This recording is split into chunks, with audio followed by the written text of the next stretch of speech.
Zombie Apocalypse.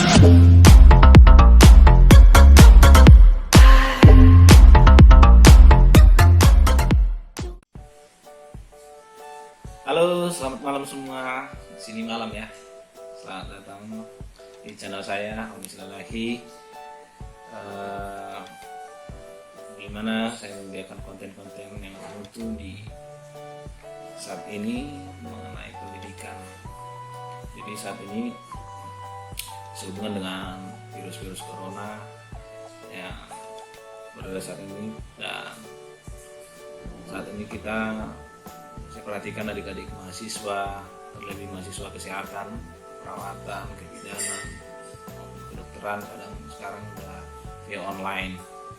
Jadi saya hanya sedikit sharing dan membantu kepada adik-adik yang masih dalam pendidikan, dan terlebih yang adik-adik yang di tingkat 1 ya, yang masih baru masuk di keperawatan, kebidanan.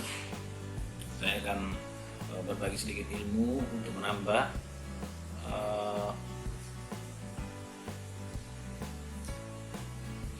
pengetahuan di pelajaran-pelajaran sewaktu kelas di kuliah.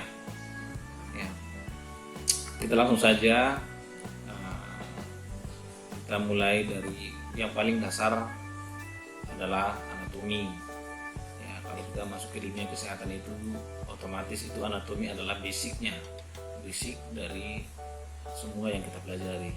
Ya, dan bahkan nanti ke dunia kerja pun kita akan selalu bergantung dan akan balik lagi ke anatomi. Jadi pelajaran ini bisa juga untuk senior-senior ya yang masih aktif.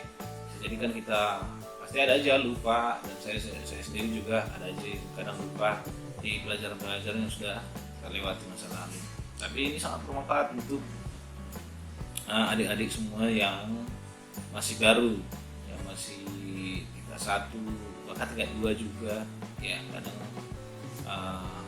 namanya online, kalau kita belajar online kan nggak sepaham kita sewaktu reguler ya, tatap muka. Tapi ini mudah-mudahan bisa membantu adik-adik sekalian. Ya, kita mulai belajar dari tahap yang pertama adalah organisasi dan susunan untuk manusia. Jadi kita belajar dari susunannya dulu. Anatomi begitu dari awal. Nah, kita akan belajar dari tingkat organisasi. Apa itu tingkat organisasi? Nah, yang pertama itu adalah mengenai zat kimia. Jadi zat kimia yang menyusun tubuh. Ya, apa aja itu? Zat kimia itu dibagi 2. Ada namanya bahan kimia anorganik dan juga yang organik. Mungkin kita di SMA sudah belajar, ya kan, mana yang organik, anorganik ya. Tapi kita akan kupas sedikit. Nah, contohnya yang dari anorganik adalah apa? H2O ataupun air. Yang kedua oksigen 2. Lalu karbon dioksida, dan juga mineral. Mineral itu biasanya begitu ya, ada 3, kurang lebih ada 3. Ada itu besi, ada kalsium, dan juga ada natrium. Ya, boleh nanti cari tambahannya menurut referensi yang lain.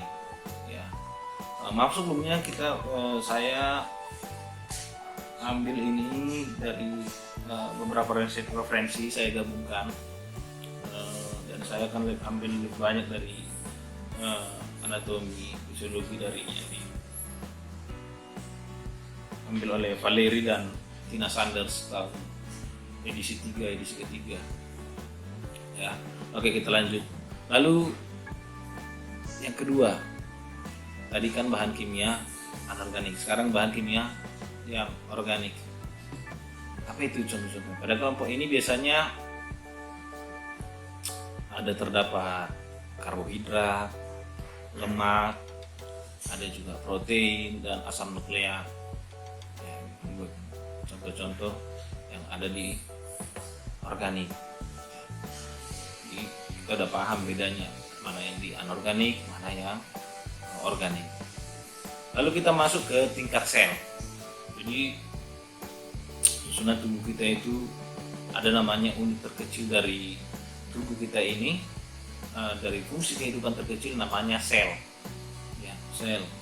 Lalu setelah sel, nanti dia akan membentuk jaringan. Kalau ada namanya dengar jaringan, nanti di kedepannya kita akan tunjukkan foto ataupun gambarnya.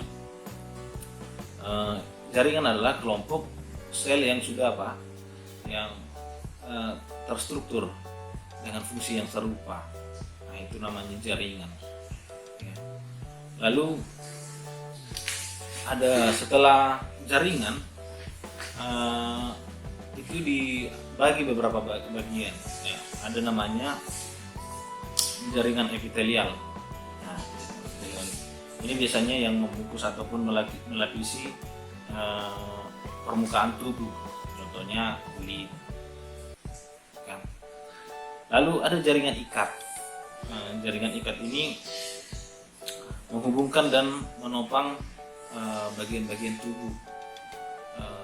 Jadi salah satu contohnya adalah biasanya ini menyimpan bahan-bahan makanan nutrisi, contohnya darah atau jaringan lemak, sebagai penyimpanan. Lalu ada juga jaringan otot. Biasanya ini untuk khususkan untuk kontraksi tubuh kita, ya. Kalau kita otot banyak ya, ada yang bicep, tricep, otot paru ada namanya pectoralis mayor, pectoralis minor, diafragma, dan di jantung ada miokardium. Nanti kita akan belajar ke depannya di sana. Lalu yang terakhir adalah ada juga namanya jaringan saraf. Jadi biasanya ini untuk mengirimkan impuls elektrokimiawi, ya, saraf otak atau saraf optik, ya, mengirimkan impuls untuk pergerakan tubuh kita. Lalu nanti setelah jaringan berkumpul, dia akan klasifikasikan ke tingkat organ. Ya, organ itu kita udah pasti tahu lah, ada namanya ginjal, ada namanya paru, ada namanya jantung, lambung, liver. Ya. Nanti ke depan kita akan bahas satu persatu, sistem per sistem, supaya kita lebih paham di hari selanjutnya. Lalu mengenai di tingkat yang paling akhir adalah sistem organ. Jadi mulai dari sel, jaringan, organ, sekarang sistem organ. Sistem organ ini ada beberapa bagian, tergantung bukunya. Ada beberapa, ada yang bilang ada yang membagi jadi 10 bagian, ada yang menjadi bagian 11 bagian.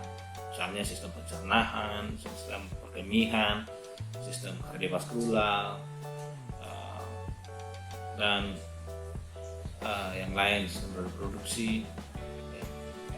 Nanti kita akan bahas kupas di pertemuan kita yang selanjutnya. Ini sebagai dasar ataupun panduan yang pertama sekali. Dan jangan lupa ikuti terus channel ini supaya bisa menambah pengetahuan kita, terlebih karena kita sekarang ini agak sulit karena kita belajar harus online. Jangan lupa share video ini, like dan subscribe, dan komen bila ada pertanyaan-pertanyaan yang ingin ditanyakan sehubungan dengan pelajaran ini ataupun pelajaran yang di luar dengan pelajaran kita ini. Boleh ditanyakan, nanti kita akan bahas bersama-sama, dan kita akan boleh kolaborasi nanti dengan pakar-pakar yang lain yang bisa saya bagikan kepada teman-teman sekalian. Saya ucapkan terima kasih. Selamat malam. Halo. Selamat malam. Drop it.